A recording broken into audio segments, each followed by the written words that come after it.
Senator Sasse. Thank you, Mr. Chairman. We need to get to Judge Kavanaugh, but I really want to riff with Amy for a while. Senator Klobuchar, you did Madison, Lin-Manuel Miranda, the Magna Carta, and your dad taking you to court. Well done. That. I had all that on my bingo card. I have little kids, and I've taken my two little girls to court a few times too, mostly to juvie, just to scare them straight, not to turn them into attorneys. But that's Who said that that wasn't what my dad was doing, Senator Sasse? That was wisdom in Minnesota. Congratulations, Judge, on your nomination. Ashley, congratulations and condolences. This process has to stink. I'm glad your daughters could get out of the room, and I hope they still get the free day from school. Let's do some good news, bad news. The bad news first. Judge, since your nomination in July, you've been accused of hating women, hating children, hating clean air, wanting dirty water. You've been declared a quote-unquote existential threat to our nation. Alumni of Yale Law School incensed that faculty members at your alma mater praised your selection, wrote a public letter to the school saying, quote, "People will die if Brett Kavanaugh is confirmed." This drivel is patently absurd, and I worry that we're going to hear more of it over the next few days. But the good news is it is absurd, and the American people don't believe any of it. This stuff isn't about Brett Kavanaugh when screamers say this stuff for cable TV news. The people who know you better, not those who are trying to get on TV, they tell a completely different story about who Brett Kavanaugh is. You've earned high praise from the many lawyers, both right and left, who've appeared before you during your 12 years on the D.C. Circuit, and those who've had you as a professor at Yale Law and at Harvard Law. People in legal circles invariably applaud your mind, your work, your temperament, your collegiality. That's who Brett Kavanaugh is.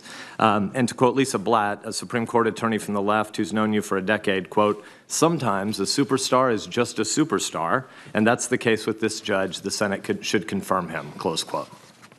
It's pretty obvious to most people going about their work today that the deranged comments actually don't have anything to do with you. So we should figure out, why do we talk like this about Supreme Court nominations now? There's a bunch that's atypical in the last 19, 20 months in America. Senator Klobuchar's right. The comments from the White House yesterday about trying to politicize the Department of Justice, they were wrong and they should be condemned. And my guess is Brett Kavanaugh would condemn them.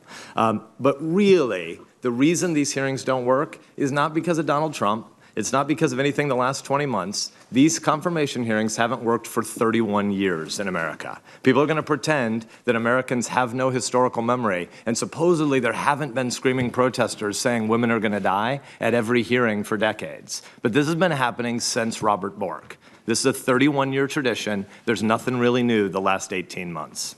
So the fact that the hysteria has nothing to do with you means that we should ask, what's the hysteria coming from? The hysteria around Supreme Court confirmation hearings is coming from the fact that we have a fundamental misunderstanding of the role of the Supreme Court in American life now. Our political commentary talks about the Supreme Court like there are people wearing red and blue jerseys. That's a really dangerous thing. And by the way, if they have red and blue jerseys, I would welcome my colleagues to introduce the legislation that ends lifetime tenure for the judiciary. Because if they're just politicians, then the people should have power, and they shouldn't have lifetime appointments. So until you introduce that legislation, I don't believe you really want the Supreme Court to be a politicized body, though that's the way we constantly talk about it now. We can and we should do better than this. It's predictable that every confirmation hearing now is going to be overblown, politicized circus. And it's because we've accepted a new theory about how our three branches of government should work, and in particular how the judiciary should work. What Supreme Court confirmation hearings should be about is an opportunity to go back and do schoolhouse rock civics for our kids. We should be talking about how a bill becomes a law and what the job of Article 2 is and what the job of Article 3 is. So let's try just a little bit. How did we get here and how can we fix it? I want to make just 4 brief points. Number 1, in our system, the legislative branch is supposed to be the center of our politics. Number 2, it's not. Why not? Because for the last century, and increasing by the decade right now, more and more legislative authority is delegated to the executive branch every year. Both parties do it. The legislature is impotent, the legislature is weak, and most people here want their jobs more than they really want to do legislative work, and so they punt most of the work to the next branch. Third consequence is that this transfer of power means the people yearn for a place where politics can actually be done. And when we don't do a lot of big actual political debating here, we transfer it to the Supreme Court. And that's why the Supreme Court is increasingly a substitute political battleground in America. It is not healthy, but it is what happens, and it's something that our founders wouldn't be able to make any sense of. And fourth and finally, we badly need to restore the proper duties and the balance of power from our constitutional system. So point one, the legislative branch is supposed to be the locus of our politics, properly understood. Since we're here in this room today, because this is a Supreme Court confirmation hearing, we're tempted to start with Article 3. But really, Article 3 is the part of the Constitution that sets up the judiciary. We really should be starting with Article 1, which is us. What is the legislature's job? The Constitution's drafters began with the legislature. These are equal branches, but Article 1 comes first for a reason, and that's because policymaking is supposed to be done in the body that makes laws. That means that this is supposed to be the institution dedicated to political fights. If we see lots and lots of protests in front of the Supreme Court, that's a pretty good litmus test barometer of the fact that our republic isn't healthy. Because people shouldn't be thinking they are protesting in front of the Supreme Court. They should be protesting in front of this body. The legislature is designed to be controversial, noisy, sometimes even rowdy, because making laws means we have to hash out the reality that we don't all agree. Government is about power. Government is not just another word for things we do together. The reason we have limited government in America is because we believe in freedom. We believe in souls, we believe in persuasion, we believe in love, and those things aren't done by power. But the government acts by power. And since the government acts by power, we should be reticent to use power. And so it means when you differ about power, you have to have a debate. And this institution is supposed to be dedicated to debate and should be based on the premise that we know since we don't all agree, we should try to constrain that power just a little bit, but then we should fight about it and have a vote in front of the American people, and then what happens? The people get to decide whether they want to hire us or fire us. They don't have to hire us again. This body is the political branch where policymaking fights should happen. And if we are the easiest people to fire, it means the only way the people can maintain power in our system is if almost all the politicized decisions happen here, not in Article 2 or Article 3. So that brings us to a second point. How do we get to a place where the legislature decided to give away its power? We've been doing it for a long time. Over the course of the last century, but especially since the 1930s and then ramping up since the 1960s, a whole lot of the responsibility in this body has been kicked to a bunch of alphabet soup bureaucracies. All the acronyms that people know about their government or don't know about their government are the places where most actual policy making, kind of in a way lawmaking, is happening right now. This is not what Schoolhouse Rock says.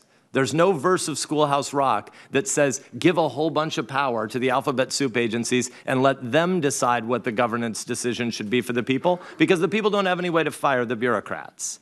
And so what we mostly do around this body is not pass laws. What we mostly do is decide to give permission to the secretary or the administrator of bureaucracy X, Y, or Z to make law-like regulations. That's mostly what we do here. We go home and we pretend we make laws. No, we don't. We write giant pieces of legislation, 1,200 pages, 1,500 pages long, that people haven't read, filled with all these terms that are undefined, and we say the secretary of such and such shall promulgate rules that do the rest of our dang jobs.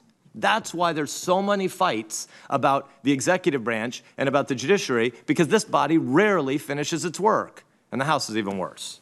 I don't really believe that. It just seemed like you needed to try to unite us in some way.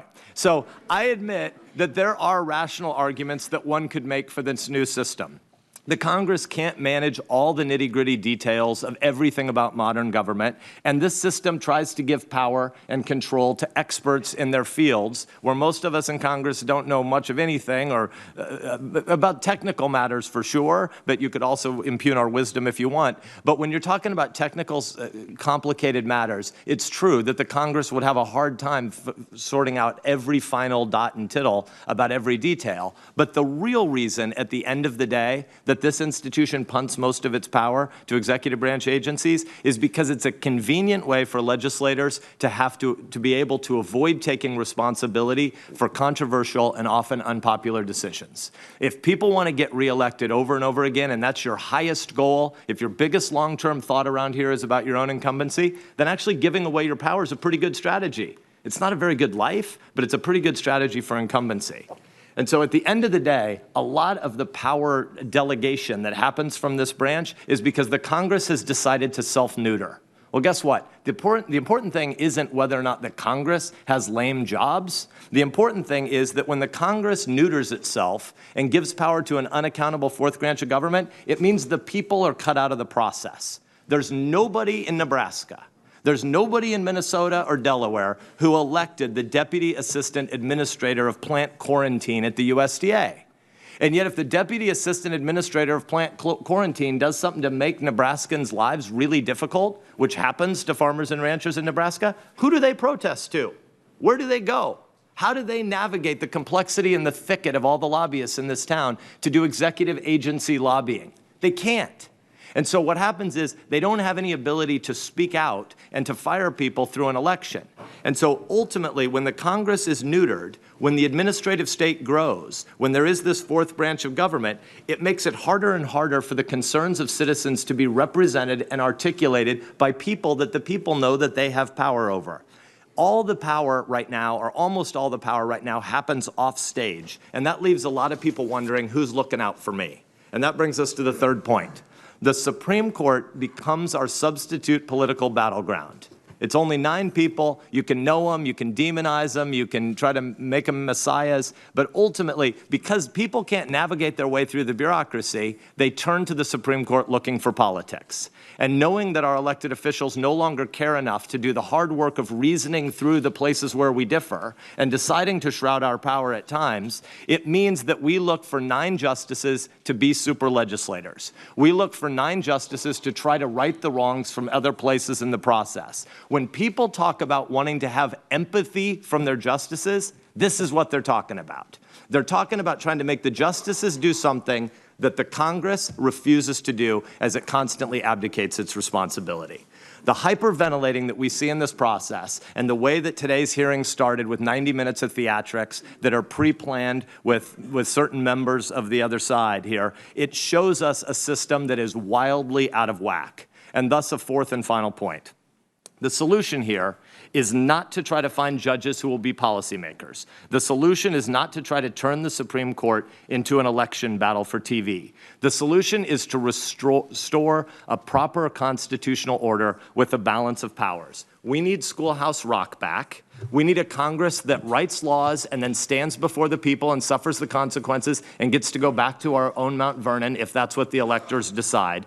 We need an executive branch that has a humble view of its job as enforcing the law, not trying to write laws in the Congress's absence. And we need a judiciary that tries to apply written laws to facts and cases that are actually before it.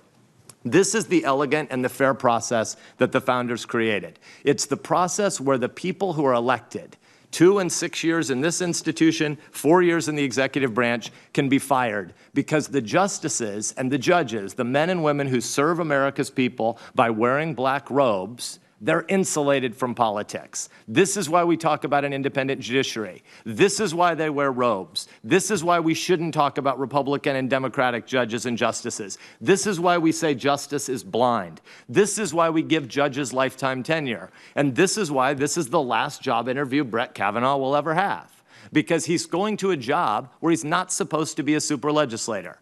So the question before us today is not what does Brett Kavanaugh think 11 years ago on some policy matter. The question before us is whether or not he has the temperament and the character to take his policy views and his political preferences and put them in a box marked irrelevant and set it aside every morning when he puts on the black robe. The question is, does he have the character and temperament to do that? If you don't think he does, vote no. But if you think he does, stop the charades. Because at the end of the day, I think all of us know that Brett Kavanaugh understands his job isn't to rewrite laws as he wishes they were. He understands that he's not being interviewed to be a super legislator. He understands that his job isn't to seek popularity. His job is to be fair and dispassionate. It is not to exercise empathy. It is to follow written laws. Contrary to the onion-like smears that we hear outside, Judge Kavanaugh doesn't hate women and children. Judge Kavanaugh doesn't lust after dirty water and stinky air. No, looking at his record, it seems to me that what he actually dislikes are legislators that are too lazy and too risk-averse to do our actual jobs. It seems to me that if you read his 300-plus opinions, what his opinions reveal to me is a dissatisfaction. I think he would argue a constitutionally compelled dissatisfaction with power-hungry executive branch bureaucrats doing our job when we fail to do it. And in this view, I think he's aligned with the founders. For our Constitution places power not in the hands of this city's bureaucracy, which can't be fired, but our Constitution places the policy-making power in the 535 of our hands because the voters can hire and fire us. And if the voters are going to retain their power, they need a legislature that's responsive to politics, not a judiciary that's responsive to politics. It seems to me that Judge Kavanaugh is ready to do his job. The question for us is whether we're ready to do our job. Thank you, Mr. Chairman.